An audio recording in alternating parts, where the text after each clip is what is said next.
Estudar era uma rebeldia, eu fui rebelde, né? O objetivo era ser professora, né? E professora é vista como uma carreira feminina. Estou falando sobre as questões de gênero, e aí espera aí, isso é um campo de estudos? Um abraço, uma palavra de estímulo muda a vida. Eu não estava preparada para isso. Você me fez chorar.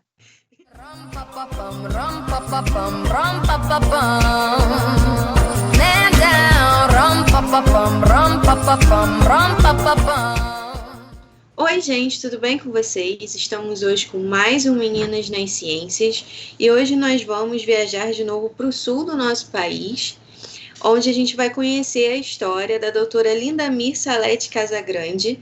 Lindamir, obrigado por aceitar o convite. É um prazer ter você aqui conosco, depois de a gente ter passado por uma entrevista também na sua página do Facebook. E se apresenta brevemente para a gente. Roberta, boa tarde a todas as pessoas que estão nos assistindo. Eu fico muito honrada com esse convite, né, participar desse projeto tão bacana de vocês, né? Então, é sempre bom a gente fazer essa divulgação científica, divulgar a produção científica das mulheres. É fundamental quando a gente pensa que essas mulheres são tão escondidas da história mundial, né? Então, é sempre um prazer contribuir com projetos que tenham esse objetivo de divulgar a história de mulheres. Bom, eu sou Lindamir Salete Casagrande, eu sou licenciada em Ciências, com habilitação em Matemática, atuei como professora de Matemática na Universidade Tecnológica Federal do Paraná, de 94 até 2017, e me aposentei. Fiz mestrado, doutorado em tecnologia e hoje eu atuo como professora voluntária junto ao programa de pós-graduação em tecnologia e sociedade. Os estudos de gênero entraram na minha vida no mestrado, né, quando pensei em fazer mestrado, e desde lá eu não consegui mais abrir mão de dedicar os meus estudos nesse campo tão importante para a nossa sociedade. E como foi para você decidir pelo curso de matemática? Que desafios você teve? E conta para a gente também um pouquinho do panorama, como era a sua turma de matemática em relação a presenças de mulheres e homens. Então, fazer o curso de matemática não foi nenhuma escolha, porque foi algo que eu nunca quis fazer outra coisa, né? Então, eu morava no interior, fazer faculdade para uma pessoa da minha origem já era uma exceção, né? Já era muita ousadia para uma menina de família pobre do interior que não tinha acesso à universidade, porque lá na minha cidade só tinha 2 cursos universitários, não é nem universidade, né? Era faculdade, né? Cursos noturnos, e desde que eu me conheço por gente, eu sempre quis ser professora de matemática, então eu tinha ciência de que para isso eu precisava fazer faculdade. Então, eu tive um tantinho de sorte, né? Quando eu cheguei no 3º ano do ensino médio, ensino técnico que eu fazia na época, foi aprovado o curso de Ciências com habilitação em Matemática para Pato Branco, que é a cidade onde eu morava. Então, eu fiz parte da 2ª turma do curso, né? Era uma turma predominantemente feminina, foi uma turma recorde de formação, né? Porque nós entramos em 50 e nós formamos em 21, né? Se eu não me engano, foram 15 mulheres e 6 homens, né? Então, foi bem predominante feminino. Mas a gente tem que pensar que era um curso de licenciatura, né? Então, o objetivo era ser professora, né? E professora é vista como uma carreira feminina. Então, não é de se estranhar. Porém, até hoje, né, esse curso ainda existe, né? Em 2016, não, foi antes, foi em 90 e Estou perdida no tempo, veja só. Foi em 96, se eu não me engano, que o Cefet incorporou a FUNESP, que era a faculdade que oferecia esse curso, e passou a ofertar dentro do Cefet Paraná, que hoje é a UTFPR. E durante toda essa trajetória, desde a primeira turma até os dias atuais, ele continua sendo um curso feminino. Então, as turmas da licenciatura em matemática, que é o nome atual, continua sendo um curso feminino lá em Pato Branco, né? Então, é bem interessante a gente observar essa característica, né? E tem uma outra característica lá na UTF Pato Branco, que é o curso de engenharia civil, que ele tem quase 50% das suas estudantes, seus estudantes são mulheres. Então, tem mais ou menos uma tradição de ser uma área, lá para aquela região, uma área feminina. E, assim, os desafios, o principal desafio era ter que trabalhar o dia inteiro e estudar à noite, né?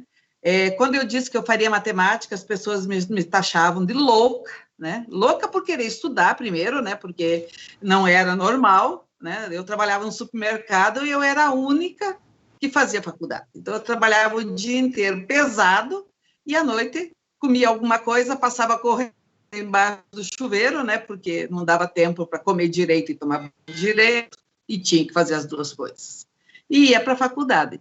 Então, era um desafio muito grande, era difícil, né? Não tinha muita brecha para você participar de projetos e de outras atividades que não fosse aquela no interior da sala de aula. Então, eu tinha que aproveitar ao máximo naqueles momentos de estudo, que era o período noturno, né? Então, esse foi o principal desafio para mim, conseguir essa formação, né, me manter numa faculdade paga, né? Ele era da prefeitura, mas era uma prestação, uma mensalidade menor, mas era paga, né? Então, foi o principal desafio para a formação como professor de matemática. E logo após se formar, você passou um período de algumas atividades e não entrou logo no mestrado. Como é que foi esse período que você passou? Que atividades que você realizou? E como foi depois esse ingresso no mestrado? Então, ainda no último período da faculdade, eu comecei a atuar como professora. Então, eu fiquei de 90 a 93 como professora do Estado, e aí você imagina, né, o curso de formação é ciências, né, com habilitação em matemática. Então, aí foi assim, teve no último ano que eu estava no Estado, eu tinha 16 turmas com 9 disciplinas diferentes, né? Então, ciências, física, matemática, desenho geométrico, estatística, química não deu tempo, né? Mas eu acho que era capaz de ter acontecido se eu tivesse permanecido no Estado. E, em 93, abriu o Cefet em Pato Branco como uma UNED, né? Uma descentralização do Cefet que existia em Curitiba, e eu, quando começou a construir, eu ainda estava na faculdade. O professor de geografia que falou para a gente que ia abrir do outro lado da rua, né, da onde era a faculdade, e eu falei assim, eu vou dar aula lá. Aí ele olhou para mim e disse, tinhosa do jeito que você é, eu não duvido. E eu consegui, no segundo ano, abriu 93, em 94 eu passei no concurso, em 93 eu não fiz o concurso, em 94 eu passei no concurso do Estado. Então, nesse período, eu fiquei dando aula, né? Fiquei de 90 a 93 no Estado, de 94 até me aposentar, então, no Cefet, depois do TFPR. Mas eu continuava no interior, né? Eu era professora da rede federal, mas eu continuava no interior. E tive alguns problemas de saúde, então ficou complicado, e eu precisei de um tempo para fazer a mudança para a capital e para me recuperar, enfim, e aí voltar para a academia, aí sim fazendo mestrado. Então, foi um período de definição na vida profissional e também um período de tratamento de saúde que se fez necessário, né? Então, precisei recuperar o cérebro de volta para voltar a estudar. Então, você realizou seu mestrado e seu doutorado na Universidade Tecnológica Federal do Paraná, E você teve como temática da realização desses projetos a representatividade de gênero com a matemática. E o que te levou a querer estudar esses temas? Então, eu não tive um engajamento político, né, quando mais nova, né, porque não tinha tempo para isso, né, trabalhar e estudar tomava todo o tempo.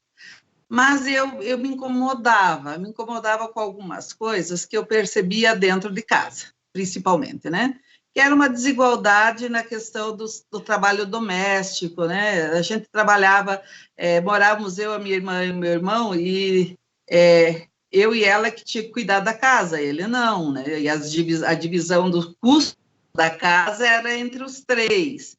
Enfim, essas coisas me incomodavam. Mas eu achava que era uma implicância minha, porque eu que era chata, né?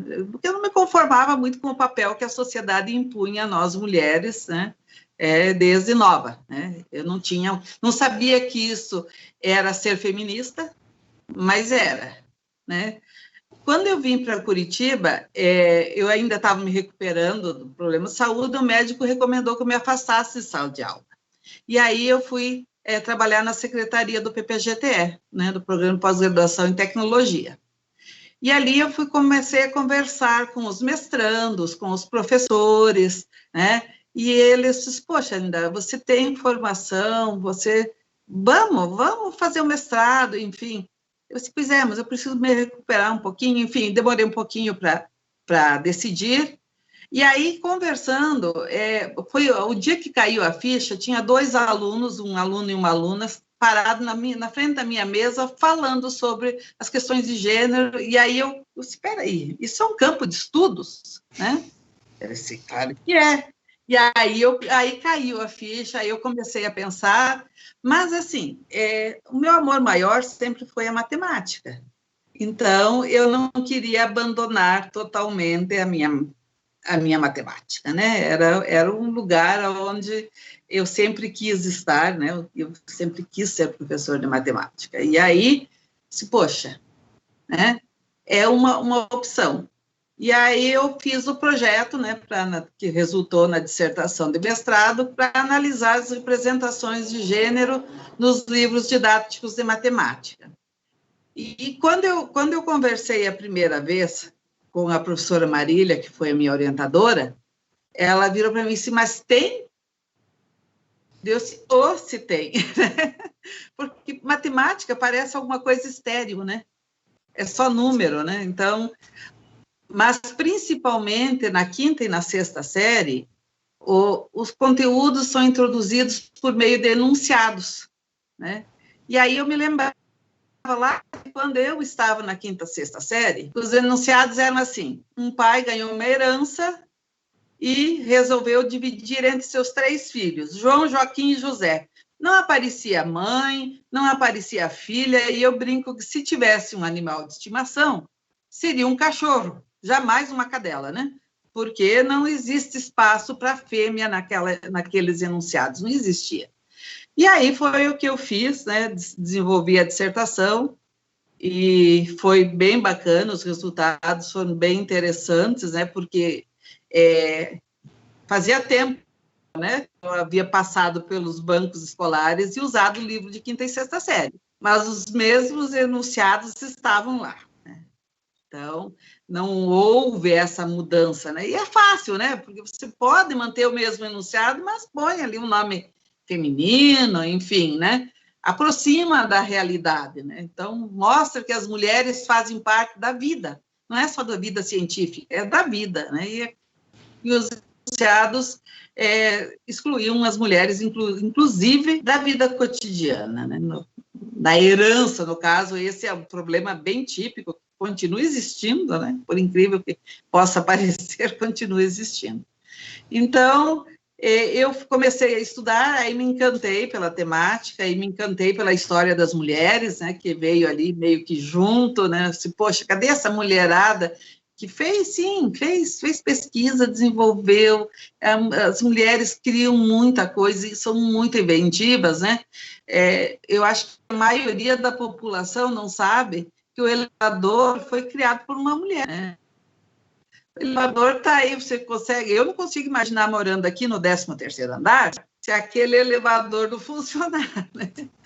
Então, pô, né, por que não se fala? O limpador de para-brisa do carro é uma invenção feminina, nem não se fala. Então, a história das mulheres veio junto com esse meu interesse pelos estudos de gênero, né? E aí, no doutorado, eu dei sequência, né, porque eu disse, bom, tá, os livros didáticos trazem isso, mas como que é a sala de aula? O que acontece ali, né? Então, aí eu fui para a sala de aula, fiz uma etnografia escolar, etnografia educacional, né? Não é escolar porque eu não analisei a escola inteira, eu fiquei só nas aulas de matemática. Então, é uma etnografia educacional. E fiquei 6 meses em sala de aula, acompanhando as aulas, anotando, observando, ouvindo, sendo observada, e resultou na tese, né, que entre silenciamentos e invisibilidade, né, como que essas questões de gênero, tanto as questões de gênero quanto as meninas, são silenciadas e invisibilizadas no cotidiano das aulas de matemática. E aí, continuo até hoje pesquisando gênero, orientando agora dissertações e teses nessa temática e produzindo história de mulheres, né? Recuperando história de mulheres. Essa questão que você falou dos livros didáticos é bem interessante, porque a gente não se dá conta. Enquanto você estava falando, eu estava aqui pensando e lembrando, sempre o Joãozinho tinha tanto de dinheiro e foi comprar não sei o que, com quanto ele ficou. Nunca tem um nome feminino, nenhum adjetivo, nada que remeta ao feminino. Não. É bem até curioso. Até comer maçã é o Joãozinho. Sim. Isso é bem interessante mesmo, que a gente não se dá conta. E aí, a gente não se dá conta, e o livro didático, para muitas crianças, ele é o único livro que essa criança tem acesso. E ali, ele não tem esse papel, mas ele assume um papel de autoridade. O que está escrito no livro didático é a verdade, e se o livro didático representa assim, é porque é assim. Então, a gente precisa questionar, sim. E aí, depois disso, eu fui trabalhar com formação de professores e eu resolvi olhar livros de educação infantil, de 1º ao 4º ano. Meu Deus! Né?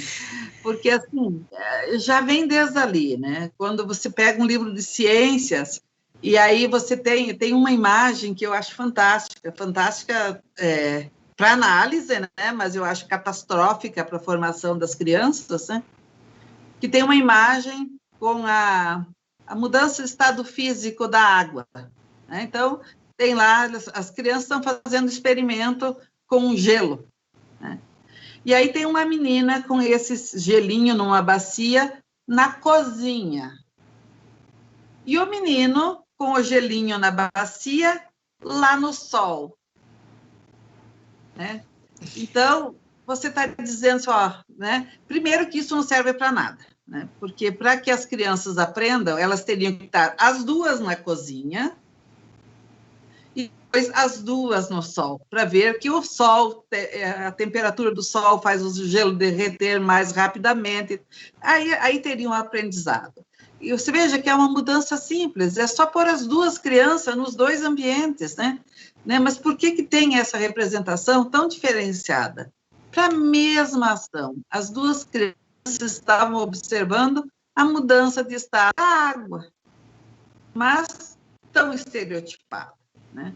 Então, a gente precisa repensar esses livros didáticos, porque eles estão, sim, contribuindo para a construção e manutenção de estereótipos. Com certeza. Falando um pouquinho dos projetos de extensão que você já teve, atuou, alguns foram voltados para essa questão de escola. Então, conta um pouquinho para a gente como surgiu a ideia de realizar esses projetos de extensão relacionados à igualdade e diversidade dentro da escola.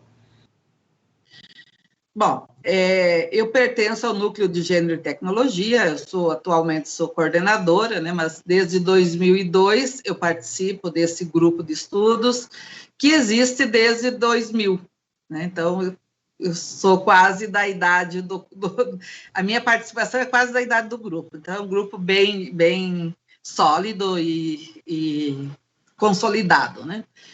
E numa das reuniões, a professora Marília era a coordenadora, e ela disse, poxa, eu estou incomodada, porque a gente discute e discute aqui dentro dessa sala, dentro de 4 paredes, e não sai. A gente não sai para a sociedade, a gente não leva essas discussões para a sociedade, não impactamos na escola, não impactamos nas indústrias, precisamos sair desse ambiente. Aí, naquele mesmo ano, nós fomos participar da Amped e lá foi lançado o primeiro edital para a formação de professores. Não era gênero e diversidade ainda, não era nesse molde maior, né? Eram pequenos projetos.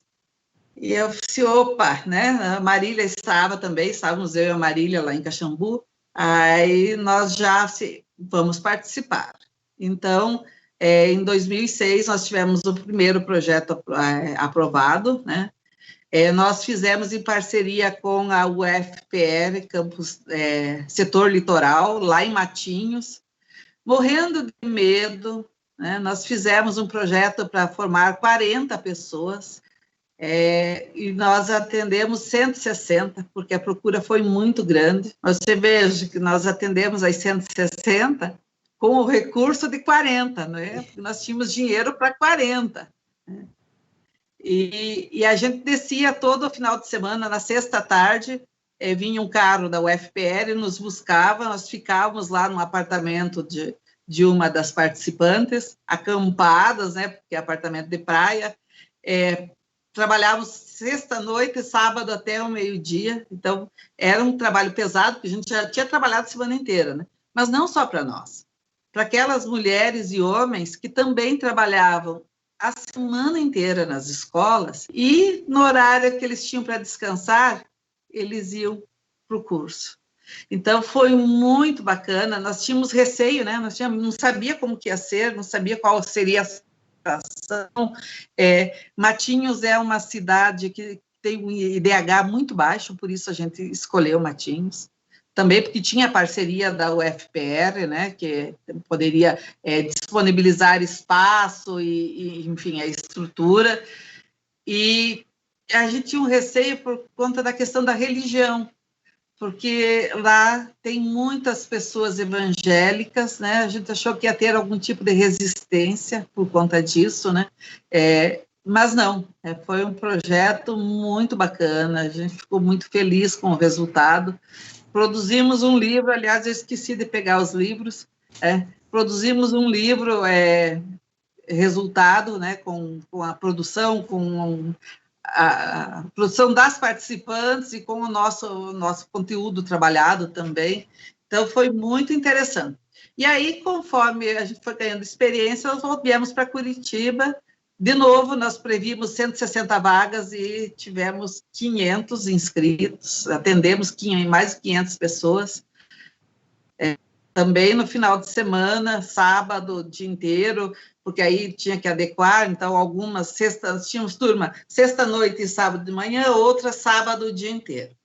Era um trabalho muito pesado, mas muito gratificante, porque a gente pôde sair das 4 paredes da universidade e chegar até essas pessoas que precisavam. A gente dizia, nós não viemos aqui ensinar nada para ninguém, porque não dava tempo, era 40 horas, 60 horas, né? Mas acordar aquela sementinha, né? Sensibilizar para essas questões. E aí, assim, teve um depoimento que a gente teve de uma das professoras, eu acho que já era no terceiro ano, no segundo ano em Curitiba, que ela chegou em casa e falou, ela chegou no sábado e disse, professora, ontem eu tive o primeiro resultado desse curso. Eu disse, o que aconteceu? Ela disse, não, é que o meu filho falou assim, o carro do meu pai. E eu questionei que o carro não era do pai, o carro era nosso. porque eu também contribuí para comprar esse carro. Então, são assim, pequenas mudanças, né? Antes, o menino diria o carro do meu pai e ficaria por isso, né? E aí ela já começou a perceber que não era o carro do pai, era o carro da família, né? Uma outra professora que disse que ela já levou para a sala de aula atividades com revistas, que antes ela deixava os alunos, deixava passar algumas coisas, e ela já começou a perceber e trabalhar a questão de gênero em sala de aula. Então, foi muito bacana essa experiência, tenho saudade de fazer esses cursos, porque é muito bom mesmo, né? Esse contato com os professores. É interessante também a gente registrar que os professores que vinham, que procuravam essas vagas, eram aqueles que já tinham alguma sensibilização para a temática, né? Que já se incomodavam com algumas coisas que aconteciam nas escolas. Então, aquele professor que comete o assédio, que faz piadinhas sem graça, né? Porque eu não sei quem disse que essas piadinhas têm graça, eles não vinham. Mas a gente ia espalhando sementes e eles estão atuando por aí, né? Algumas pessoas vieram fazer mestrado conosco, doutorado, enfim, eles vão se espalhando por aí, replicando, né? E semeando o que a gente conseguiu construir nesse curso. Essas pequenas questões que você falou, do filho que percebeu que o carro é da família, são questões que a gente pode trabalhar desde que as crianças são muito pequenas. Por que a menina tem que sempre estar bonitinha e arrumadinha, nunca pode estar suja na creche? O menino pode ficar sujo e ser cuidado depois. Por que a menina você ensina que ela pode abraçar, que ela pode beijar, e o menino você já só aperta a mão dele, faz diferenciações desde sempre, que parecem pequenas, mas se você mostrar que não, a menina também pode estar suja e lambuzada, aí tá tudo bem. Os dois são crianças, e tem que brincar igualmente, e se sujar e fazer tudo igualmente. Por conta desse cuidado excessivo, né, se limita as opções para as meninas, né? Quando você tem que se preocupar, porque ainda tem, infelizmente, a gente ainda tem que se preocupar, porque as meninas, nós mulheres não temos a liberdade de ir e vir.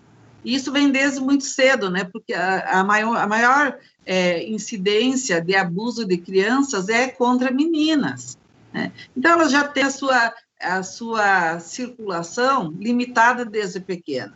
Um menino de 10, 11 anos, você deixa aí na farmácia, aí na padaria, a menina já espera um pouco mais. Por quê? Porque além do risco de um acidente que existe o risco de um estupro, de um sequestro, de um assédio, e que ele é mais incidente com as meninas, né? Então, quando a gente diz que as meninas têm que ficar lá mais cuidadosas, mais limpinha, mais bonitinha, arrumadinha, você está limitando, porque a roupa arrumadinha, ela não é confortável para as brincadeiras, né? A roupa confortável para brincadeira é aquele calção com elástico frouxo e camiseta grande, não é o vestidinho cheio de frufru, né? Então, você enxergar que um brinquedo, que não precisa de um canto dos brinquedos de menino, outro canto dos brinquedos de menina. Brinquedos são brinquedos. As crianças podem brincar, simplesmente.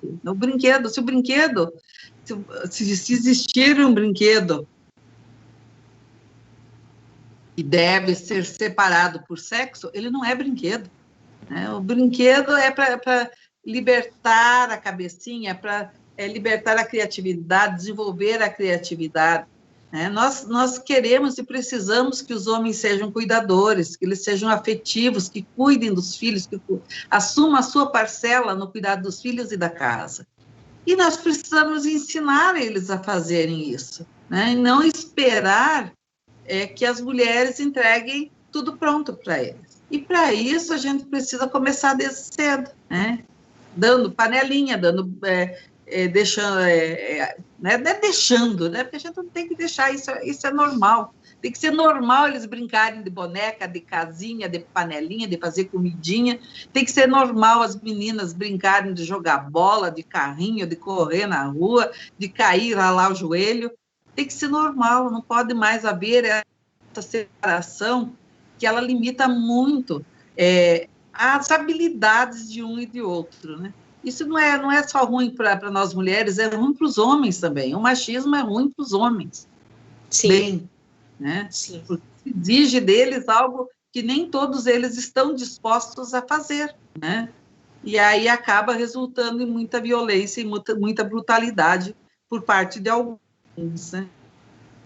Essa é uma questão muito importante de se levantar. O machismo, ele não só afeta mulheres, claro, afeta muito mais as mulheres, a gente sofre muito mais com diversas questões, mas você incutir numa criança isso desde pequeno, isso pode gerar diversos problemas psicológicos, de personalidade, que às vezes para ele aquilo não faz sentido, mas ele é obrigado a se enquadrar e ser, desde sempre, saber que ele vai ter que ser o chefe da família.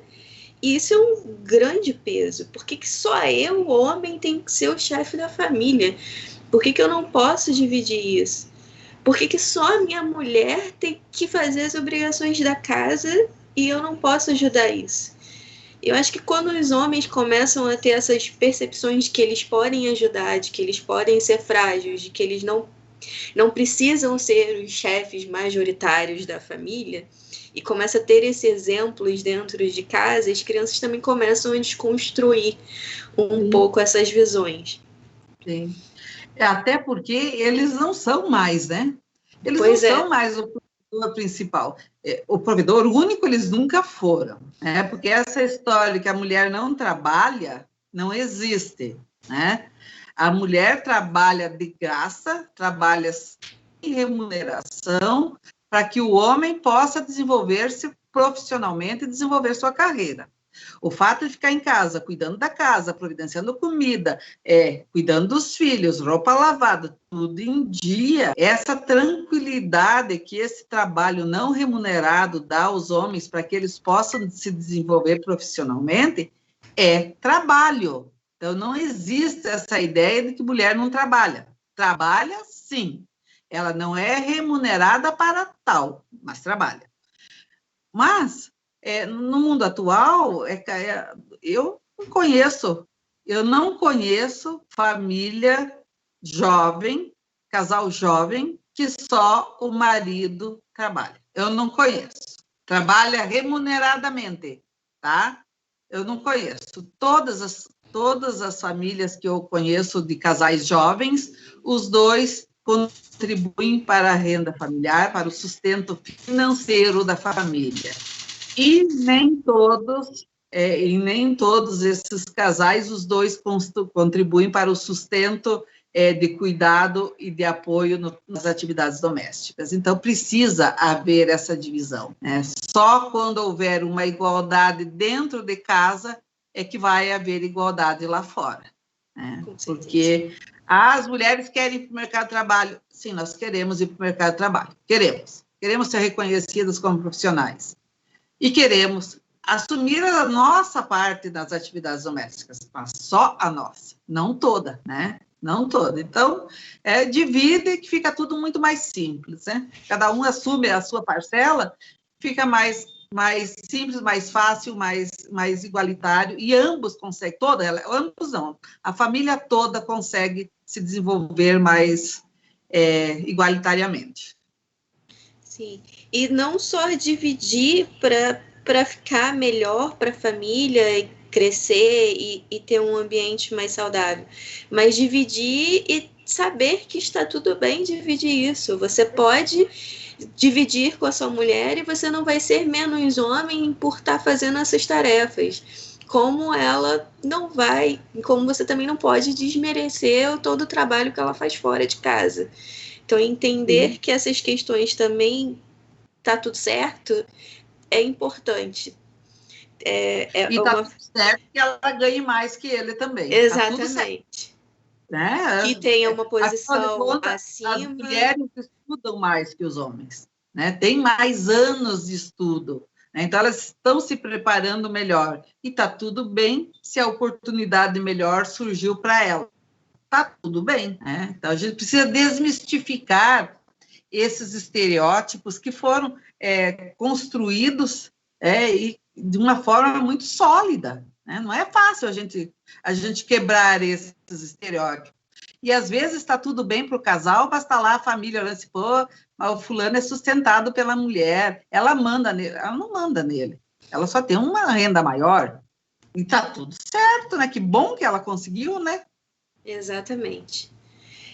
Eu acho que esse seria o grande recomeço para a gente criar sociedades menos machistas e os meninos das próximas gerações crescerem sem tantos complexos, assim como as meninas. Porque como para a gente a luta é diária, às vezes para eles parece que não, mas para muitos meninos isso também é uma questão. Sim. Falando um pouquinho, porque infelizmente a gente ainda tem essa divisão, né? Falando um pouquinho dessas diferenças, principalmente para as mulheres no meio acadêmico, quando você iniciou a sua carreira e nos dias atuais, que diferenças você ainda vê e que coisas ainda persistem? Olha, eu vejo que nos dias atuais está um pouquinho mais fácil para as mulheres obter a sua formação e se inserir no mercado de trabalho, um pouquinho, né? Porque eu ainda vejo dificuldades, não do acesso, eu posso falar mais do serviço público, né? Porque eu estou nele desde 89, né? Então, ali o ingresso é por concurso, e o concurso público, desde 88, não pode mais estabelecer sexo, né? Não pode dizer que a vaga é para o sexo masculino ou feminino. Então, você passou no concurso, foi o melhor colocado, entra. Porém, quando você está dentro das instituições, o crescimento é mais lento para as mulheres. Às vezes até parado, né? Às vezes até... bom, eu me aposentei na UTFPR e nos últimos anos, que eu fui convidada para um carguinho, né? Um carguinho, a última gratificação lá da conta, né?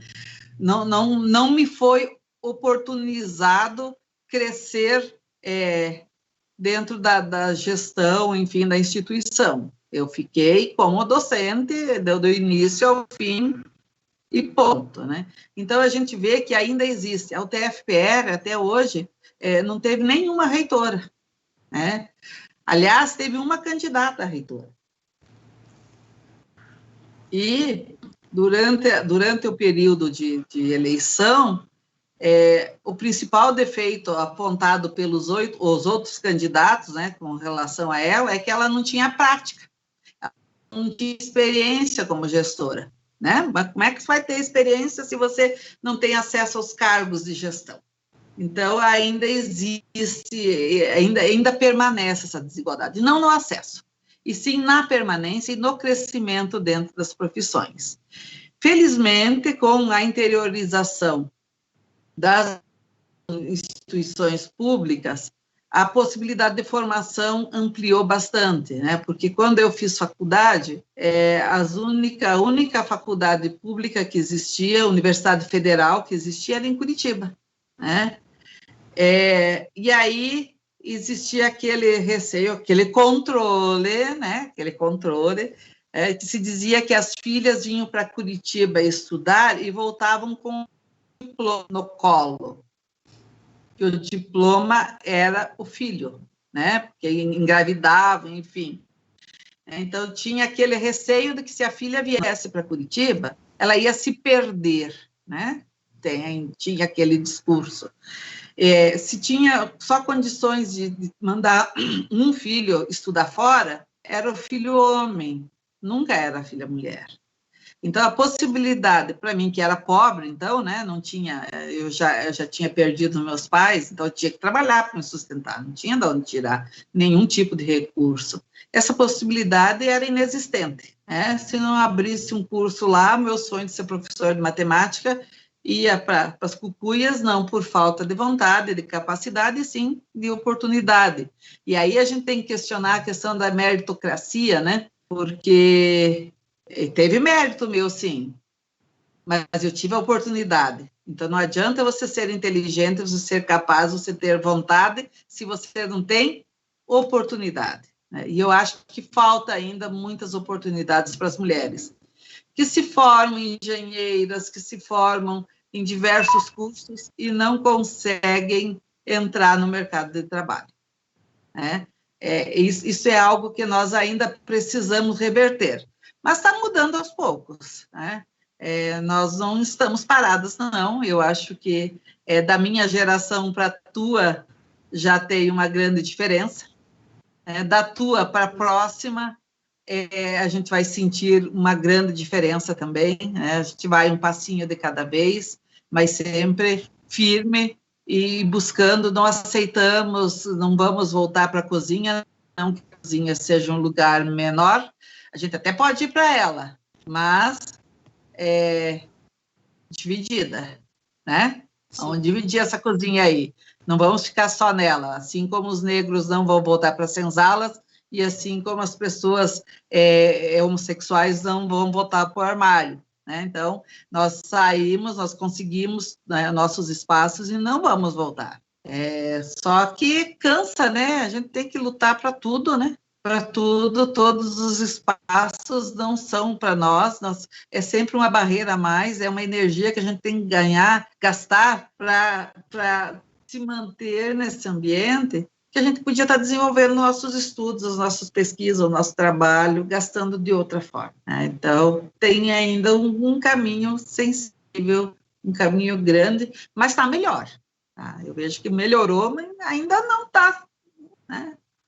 Estamos num passo mais acelerado. Nós estávamos num caminhar muito bonito, né?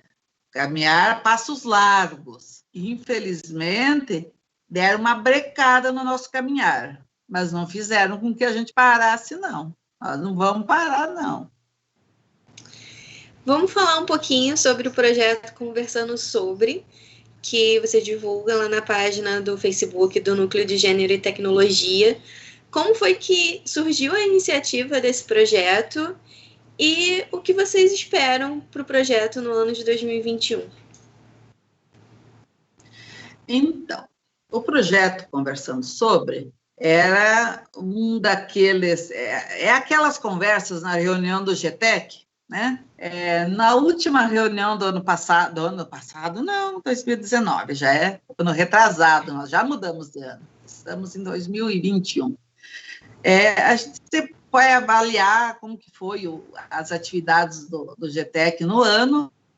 Poxa, nós estamos muito parados, nós estamos muito quietos, né? Sem projetos, porque não tem apoio, não tem recurso, está difícil porque estamos sendo atacados, se construiu uma imagem negativa dos nossos trabalhos, né?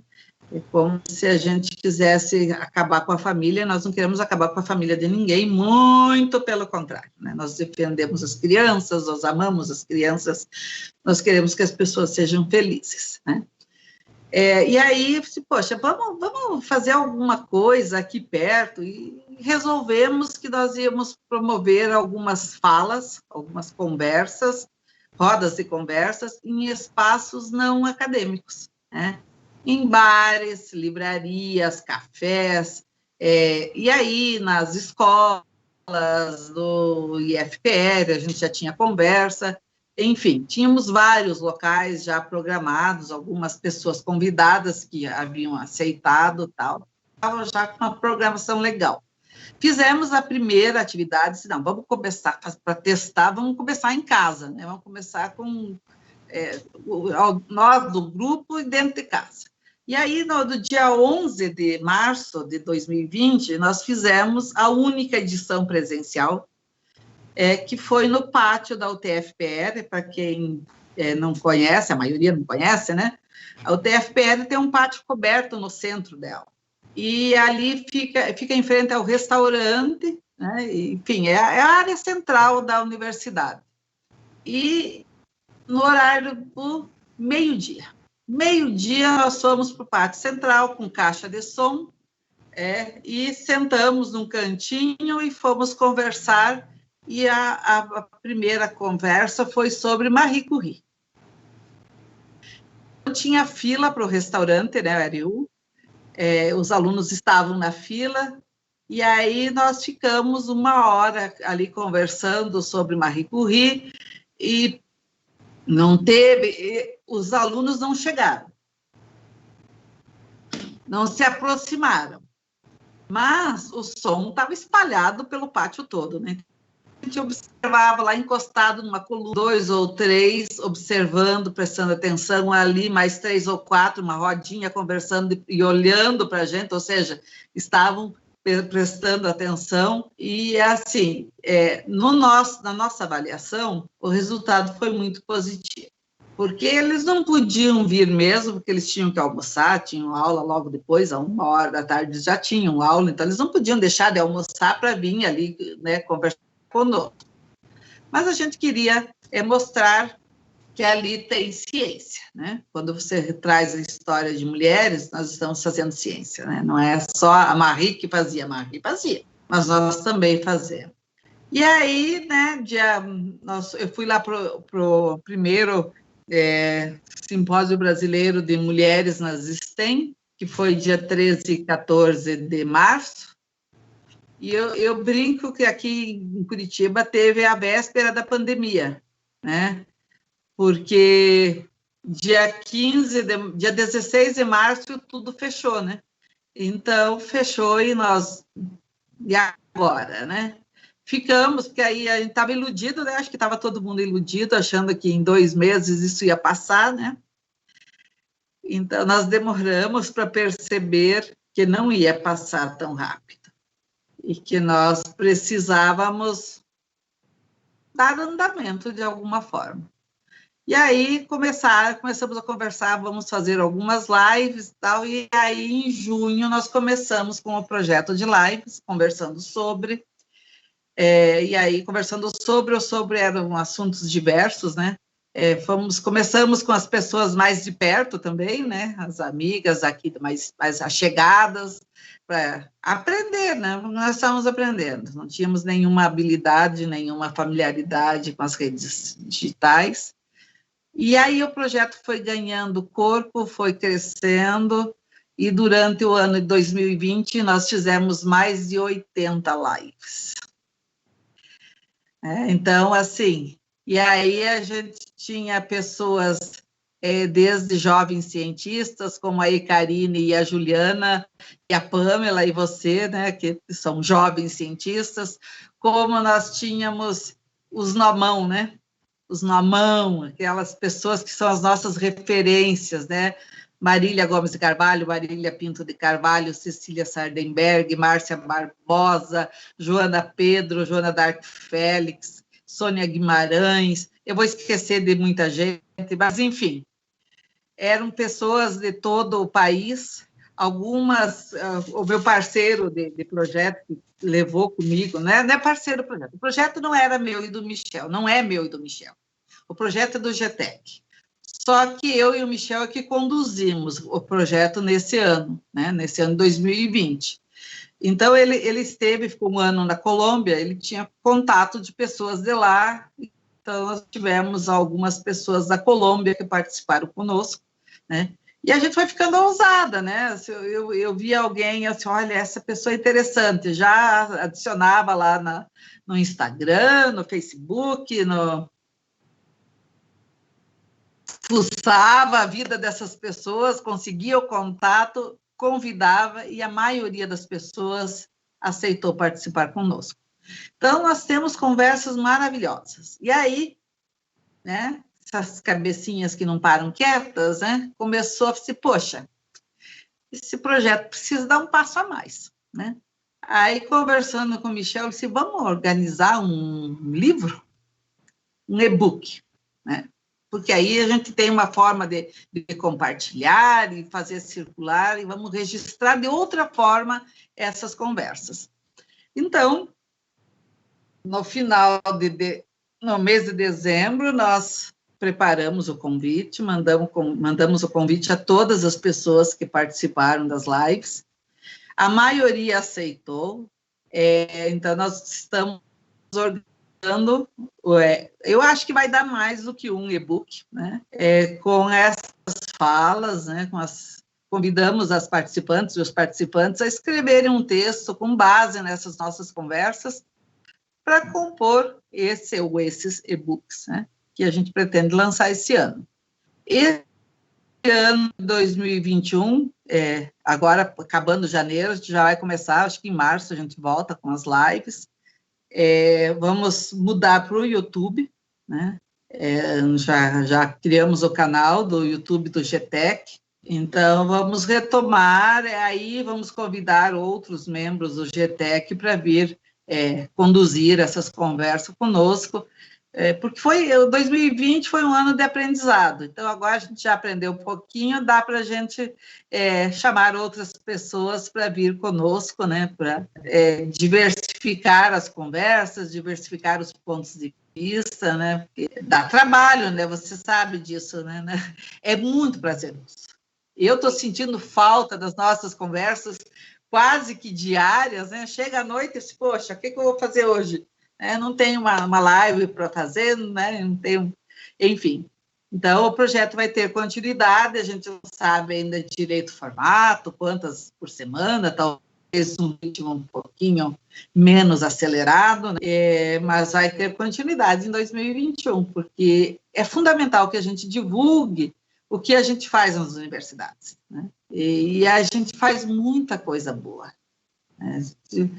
Principalmente nesse período de pandemia, onde quase tudo parou, as universidades não pararam, né? As universidades produziram muita ciência durante o ano 2020. E a gente precisa mostrar o que a gente está fazendo nas universidades. Eu acho que o projeto de vocês é um projeto também nesse sentido, e eu gosto muito desse projeto, porque nós não somos concorrentes, nós somos parceiras, né? Cada uma do seu jeito, cada uma fazendo o seu trabalho, e o importante é que a gente divulgue a ciência brasileira, divulgue o trabalho das mulheres, dos homens, dos negros, dos gays, das lésbicas, das trans, que estão por aí fazendo muita coisa bacana. Então, bem, eu vou conversando sobre volta em 2021. Vamos ficar aguardando, conversando sobre voltar e falando um pouco nesses projetos como o seu, o nosso e outros que existem, e que cada um tem o seu lugar e cada um cada vez inspira mais jovens a continuarem nas ciências e os que já estão nela a persistirem e continuar fazendo ciência. Falando em inspiração, alguma mulher te inspirou durante a sua carreira, até hoje, na vida? Bom, na vida, a primeira que me inspirou foi minha mãe, né? Porque ela era uma mulher forte, né? Era uma mulher semi-analfabeta. Eu cresci na roça, nasci na roça, passei a minha infância na roça. A educação, o estudo não era tradição na família, então estudar era uma rebeldia, eu fui rebelde, né? Eu fui rebelde e sempre quis estudar, então minha mãe me inspirava a ser forte, mas também me inspirava, me mostrava que eu não queria a vida que ela levava, né? Ela é vítima de violência de gênero, enfim, e eu não queria aquilo, né? Eu disse, não quero essa vida. E o único jeito de eu não ter essa vida é estudando, né? Então, foi a minha primeira inspiração. E aí, assim, durante a minha trajetória como estudante do ensino fundamental e médio,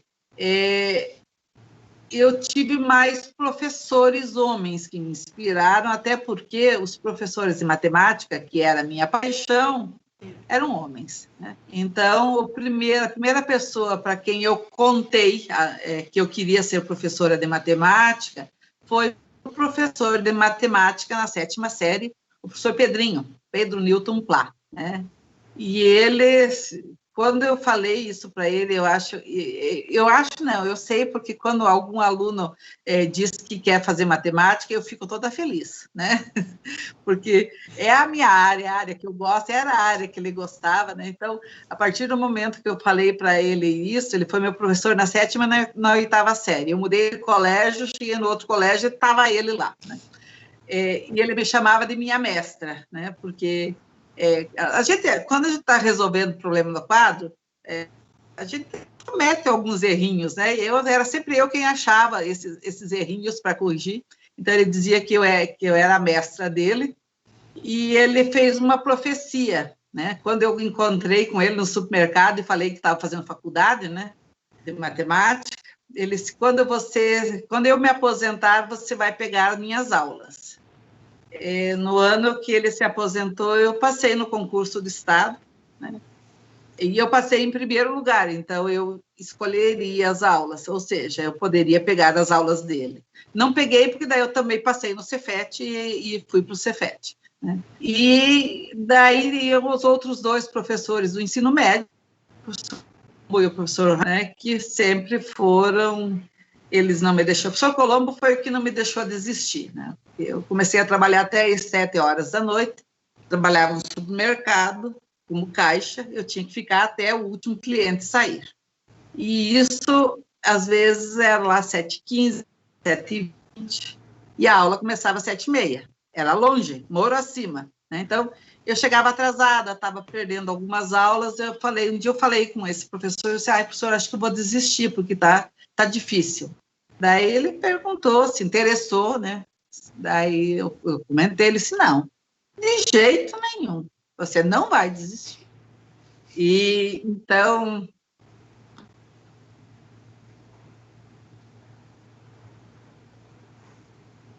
isso faz diferença, né? E aí ele conversou com o diretor, que era o Saul, outro professor de matemática, né? que deu uma ordem para os professores que não importava a hora que eu chegasse, e poderia entrar na sala de aula, né? E o porteiro ficava no portão, ele fechava o portão, mas ficava lá, a hora que eu chegava, ele abria para eu entrar. Então, não tem como não ser grata, né? Com certeza. Com certeza. E as mulheres chegaram na minha vida depois, mais tarde, já no mercado. E aí tem a minha querida Marília, que foi um anjo na minha vida. E mudou, né?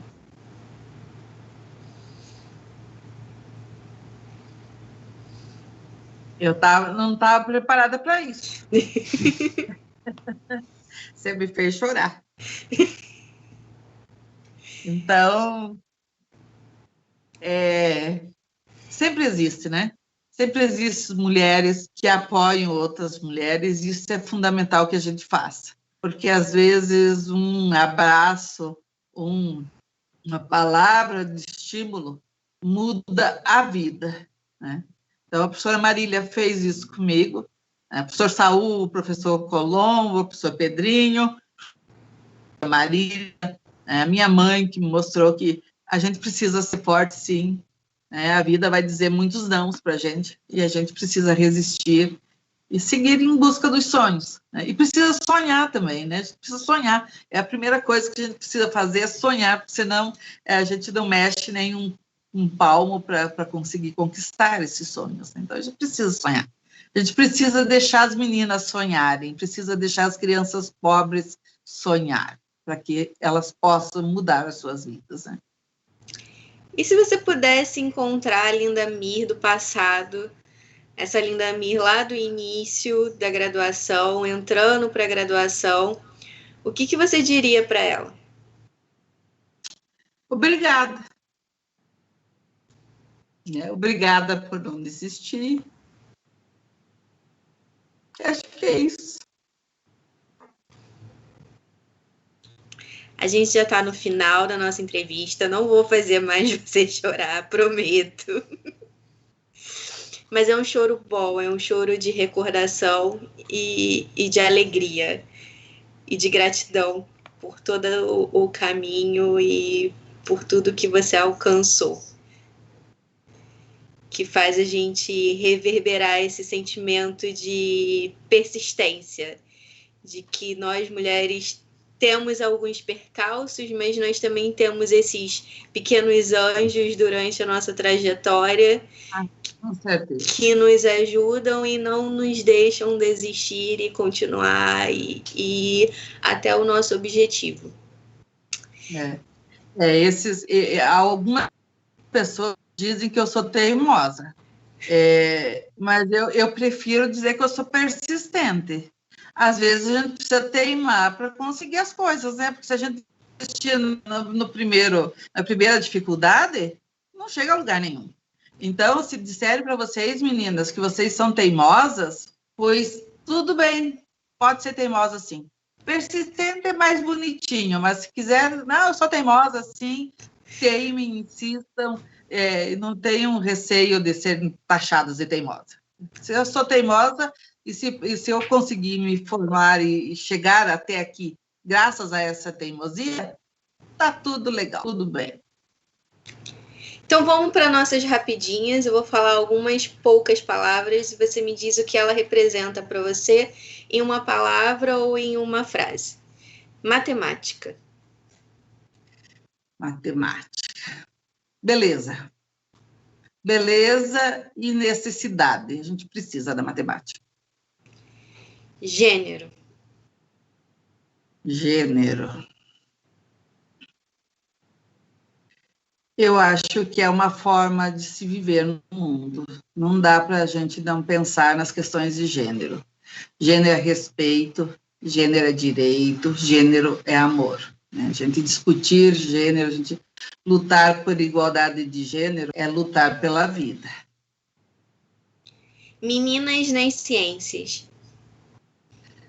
Elas são fundamentais, capazes e vão mudar o mundo. Então, por fim, deixa um recado, um conselho para essas meninas nas ciências que ainda estão seguindo a sua caminhada e tentando os seus sonhos.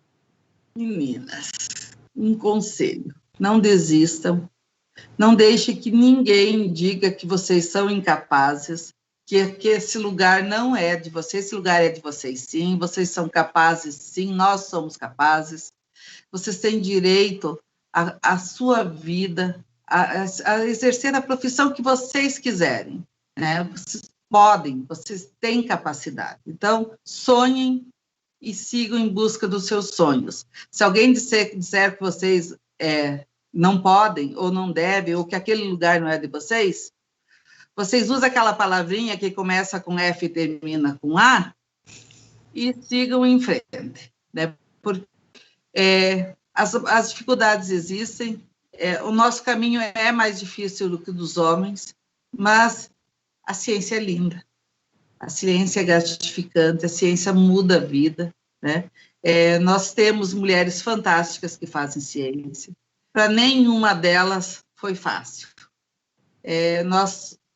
Só nós entrando cada vez mais nesse meio é que nós vamos deixar o caminho mais fácil para as gerações futuras.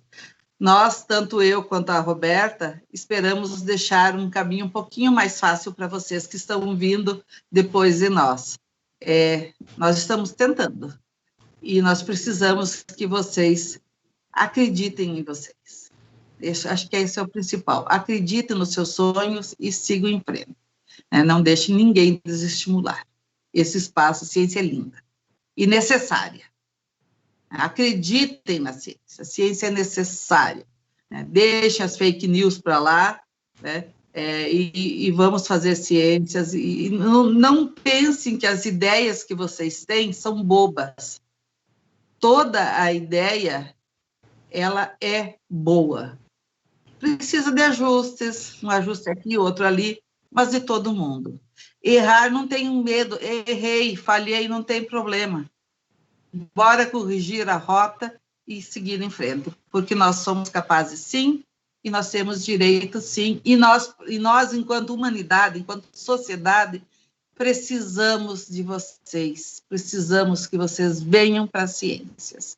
Então, sintam-se acolhidas e abraçadas.